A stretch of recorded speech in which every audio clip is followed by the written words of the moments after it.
भावुक करने वाला तो क्षण है ही, क्योंकि गुरु जी का एक लंबा संघर्ष का ही परिणाम है कि आज जो आप परिदृश्य जो देख रहे हैं, जो दृश्य देख रहे हैं, जो झारखंड मुक्ति मोर्चा का जो स्वरूप देख रहे हैं, वो उन्हीं के त्याग, उन्हीं के बलिदान, उन्हीं के संघर्षों का देन है। कि जगन्नाथ दा आइडल थे कार्यकर्ताओं के लिए, तो उनको पार्टी जो है उनके याद में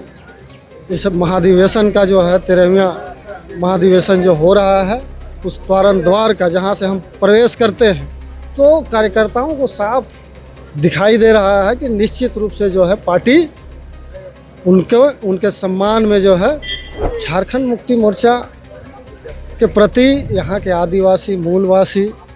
जनता का जो विश्वास है, उसी का परिणाम है कि 2019 के बाद 2024 में झारखंड मुक्ति मोर्चा नए क्लेवर के साथ इस राज्य में प्रचंड बहुमत के साथ जो है सरकार में आई। सौभाग्य का क्षण है कार्यकर्ताओं के लिए कि चूँकि गुरु जी का आशीर्वाद से ही झारखंड मुक्ति मोर्चा के कार्यकर्ता ऊर्जा लेकर जाते हैं, और झारखंड मुक्ति का मोर्चा का एक कार्यकर्ता जो है गुरु जी के संदेश को लेकर जन सेवा में लगी हुई है। झारखंड मुक्ति मोर्चा का 13वां महाधिवेशन चल रहा है और यहाँ तमाम झारखंड मुक्ति मोर्चा के जो पदाधिकारी हैं, जो नेता हैं, वो यहाँ पहुँचे हैं। खेलगांव में ये कार्यक्रम चल रहा है, टाना भगत स्टेडियम में। और इस पूरे कार्यक्रम में दो बहुत प्रमुख चीज़ें, एक तो सबसे भावुक कर देने वाला क्षण ये था कि गुरुजी और उनकी पत्नी, यानी दोनों जो आंदोलनकारी हैं इस राज्य की, रूपी सोरेन और दिसोमगुरु शिबू सोरेन, दोनों व्हील चेयर पर आए, तो उससे लोग भावुक हुए। दूसरी एक बड़ी तस्वीर ये है कि यहाँ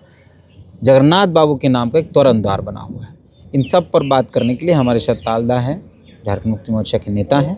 दादा, पहले तो गुरुजी को इस रूप में देखना कितना भावुक कर देने वाला क्षण था आप लोग, क्योंकि एक इतिहास व्हील चेयर पर आया है।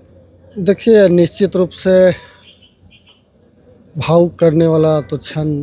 है ही, क्योंकि गुरु जी का एक लंबा संघर्ष का ही परिणाम है कि आज जो आप परिदृश्य जो देख रहे हैं, जो दृश्य देख रहे हैं, जो झारखंड मुक्ति मोर्चा का जो स्वरूप देख रहे हैं, वो उन्हीं के त्याग, उन्हीं के बलिदान, उन्हीं के संघर्षों का देन है। तो निश्चित रूप से उम्र के इस पड़ाव में गुरुजी इस 13वें महाधिवेशन में जो है अध्यक्ष के रूप में आए हैं, और उनके साथ में गुरु माता जो है माँ रूपी सोरेन भी इस अधिवेशन में पहुंची हैं। तो निश्चित रूप से ये भावुक करने वाला क्षण तो है ही, एक कार्यकर्ताओं को, पार्टी के नेताओं को, क्योंकि गुरु जी की स्वास्थ्य भी सही नहीं रहती है, लेकिन चूँकि अध्यक्ष होने के नाते झंडोत्तोलन जो है और इस कार्यक्रम का शुभारंभ उन्हीं के हाथों होना था, तो निश्चित रूप से वो आए। तो सबसे बड़ी बात है कि इस कार्यक्रम में आप देखे होंगे कि बहुत व्यवस्थित तरीके से जो है, इतना मतलब हमको लगता है 5000 जो डेलीगेशन राज्य भर से और दूसरे राज्यों से भी जो है, छत्तीसगढ़, बंगाल, उड़ीसा, तमिलनाडु जैसे राज्यों से, बिहार, इन राज्यों से भी जो है झारखंड मुक्ति मोर्चा के प्रतिनिधि के रूप में लोग शामिल होने के लिए आए हैं। और चूँकि झारखंड मुक्ति मोर्चा के प्रति यहाँ के आदिवासी मूलवासी जनता का जो विश्वास है, उसी का परिणाम है कि 2019 के बाद 2024 में झारखंड मुक्ति मोर्चा नए क्लेवर के साथ इस राज्य में प्रचंड बहुमत के साथ जो है सरकार में आई, और उसी को लेकर जो है कार्यकर्ताओं में उत्साह भी है, लोगों को दायित्व भी दिए जा रहे हैं। तो निश्चित रूप से जो है यह सौभाग्य का क्षण है कार्यकर्ताओं के लिए कि चूँकि गुरु जी का आशीर्वाद से ही झारखंड मुक्ति मोर्चा के कार्यकर्ता ऊर्जा लेकर जाते हैं, और झारखंड मुक्ति का मोर्चा का एक कार्यकर्ता जो है गुरु जी के संदेश को लेकर जन सेवा में लगी हुई है। और आने वाले समय में भी उसी उत्साह के साथ झारखंड मुक्ति मोर्चा और झारखंड मुक्ति मोर्चा का जो स्वरूप है आने वाले दिनों में भी देखने को आपको मिलेगा। जगन्नाथ महतो जो अब नहीं है हमारे बीच, उनके बिना ये अधिवेशन जो है वो पहली बार हो रहा है। उनकी उपस्थिति क्या कर रही है? हालांकि झारखंड मुक्ति मोर्चा ने एक तोरण द्वार उनके नाम पर दिया है, एक स्मृति के तौर पर। क्या आप बतौर झामुमो के नेता, जगन्नाथ महतो के साथ भी आप रहे हैं, उनको देखें, जी जी, क्या उनकी उपस्थिति नहीं होने की वजह से थोड़ी सी बहुत खल रही है? हाँ, निश्चित रूप से चूँकि झारखंड मुक्ति मोर्चा के वो एक कद्दावर नेता थे, वो ज़मीन से जुड़े नेता थे, वो कार्यकर्ता उन्हें बहुत प्यार करती थी, वो जन जन के नेता थे। तो निश्चित रूप से चाहे जगन्नाथ मुद्दा हो या आपका अंसारी साहब हो, और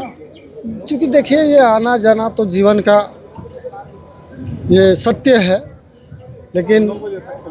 असमय उनका जाना निश्चित रूप से कार्यकर्ताओं के लिए, पार्टी के लिए पीड़ादायक है।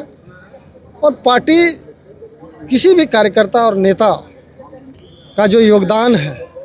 उनके खून पसीने, उनके मेहनत, उनके संघर्ष के बदौलत जो पार्टी आज इस मुकाम पर है, तो कार्यकर्ता निश्चित रूप से उन्हें भावभीनी श्रद्धांजलि देते हैं, याद करते हैं। पार्टी उन्हें समय समय पर याद करती है और उनके नक्शे कदम पर, उनके बताए मार्ग पर जो है कार्यकर्ताओं को चलने की नसीहत देती है, कार्यकर्ताओं में ऊर्जा भरने का पार्टी काम करती है। तो निश्चित रूप से हम कह सकते हैं कि जगन्नाथ दा आइडल थे कार्यकर्ताओं के लिए। तो उनको पार्टी जो है उनके याद में इस महाधिवेशन का जो है 13वां महाधिवेशन जो हो रहा है, उस तोरण द्वार का जहां से हम प्रवेश करते हैं, तो कार्यकर्ताओं को साफ